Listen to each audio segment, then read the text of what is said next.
President Trump says he's begun arrangements for a meeting between Russian President Vladimir Putin and Ukrainian President Volodymyr Zelensky.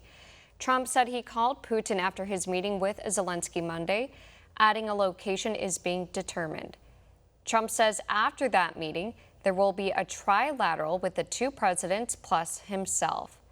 The leaders discussed security guarantees for Ukraine provided by various European countries in coordination with the U.S. Trump says everyone is happy about the possibility of peace for Ukraine and Russia. Here's more on Trump's meeting with Zelensky and European leaders. President Trump is not wasting any more time putting an end to the war in Ukraine. On Monday, Trump hosted Ukraine's President Volodymyr Zelensky at the White House just days after his Alaska summit with Russian President Vladimir Putin.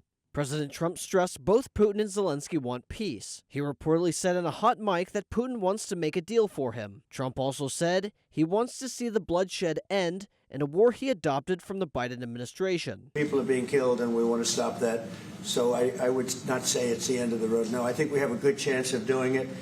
It's been almost 4 years now that a lot of people were killed last week. A lot of people last week. I mean, millions of people killed, but a lot of people last week for whatever reason. A big number, a lot of soldiers, on both sides.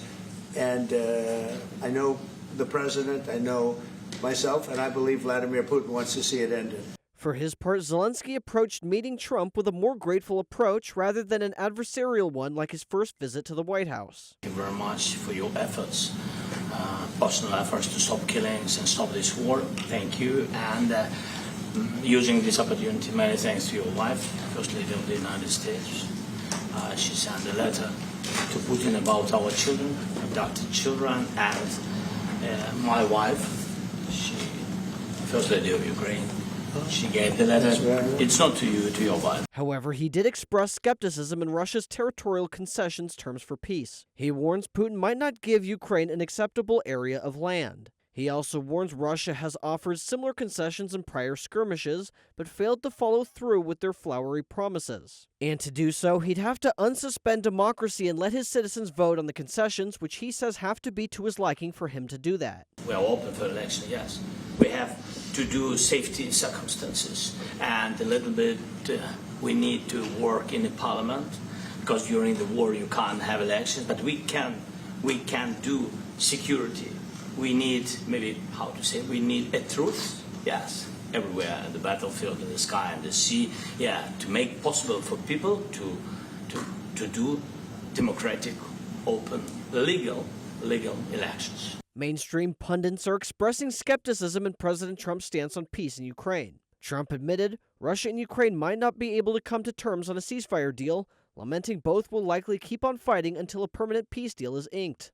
But if you look at the 6 deals that we made peace, and long-term, long-running wars, I didn't do any ceasefires. I like the concept. I like the concept of a ceasefire for one reason, because you'd stop killing people immediately, as opposed to in 2 weeks or 1 week or whatever it takes. But we can work a deal where we're working on a peace deal while they're fighting. They have to fight. I wish they could stop. I'd like them to stop. But strategically, that could be a disadvantage for one side or the other. Pundits say Trump's ceasefire stance may be giving Putin the advantage, claiming he can continue attacking Ukraine to try to bolster his strategic position.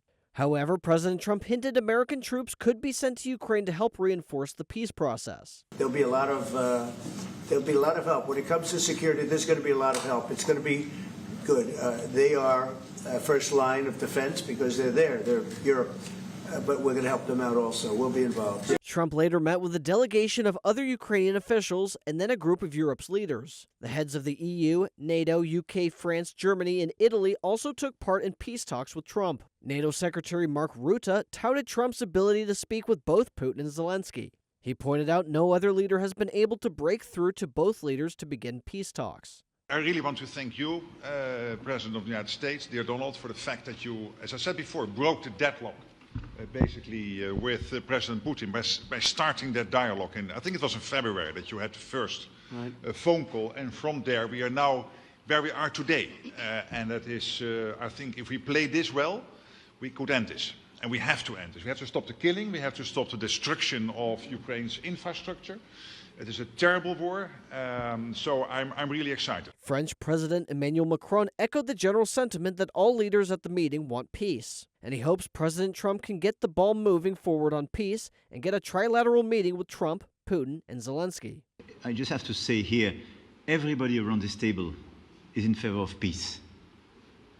And we work very hard, and we've worked very hard during the past few years to have a peace which is a robust and long-standing peace.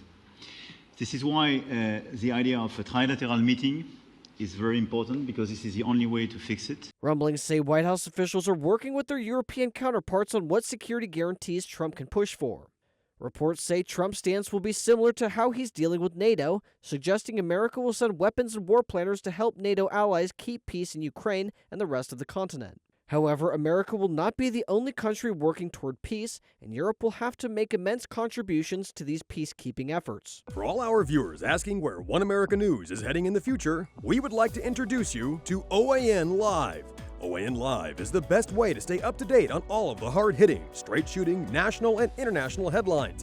And the best part is, OAN Live is only $4.99 per month.